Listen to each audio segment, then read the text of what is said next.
Hey guys, for this video I want to show you this RIDGID tubing and conduit cutter. This thing is really nice. If you've ever used a cheap tubing cutter, when you get this, the first thing you have to do is just spin the wheel. Just feel how easy and smooth the wheel action is, how hefty this thing is. You immediately can tell the difference between this and a really cheap tubing cutter. So before we get too far into this, the catalog number is 32920 and the model number is 15. Screw feed tubing and conduit cutter with cutter wheel for copper, brass, aluminum, and thin-walled steel. Most likely, or the most common uses are probably cutting copper pipe or electrical conduit, but I even saw you can cut PEX with this if you didn't have a regular PEX cutter. Anyway, the sizes this goes up to is stamped right on the back here. 3/16 to 1.1 outer diameter.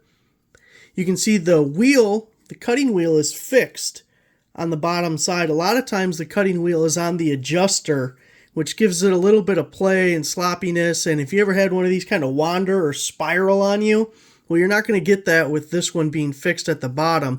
The other really cool thing is inside the handle, there's actually a spare cutting wheel. You can just take that screw out and put a new cutting wheel in if you need it. So made from RIDGID, of course, it does have a lifetime warranty through them.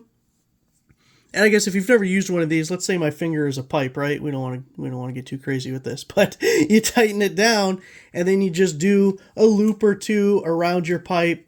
Tighten it down a little bit more, loop or two, and after a couple of times, that pipe's going to come right off. Now, it also has a built-in reamer, which is this guy right here. Just kind of get in there and pull him out, and then you can ream it if you have any burrs or anything from when you cut the pipe.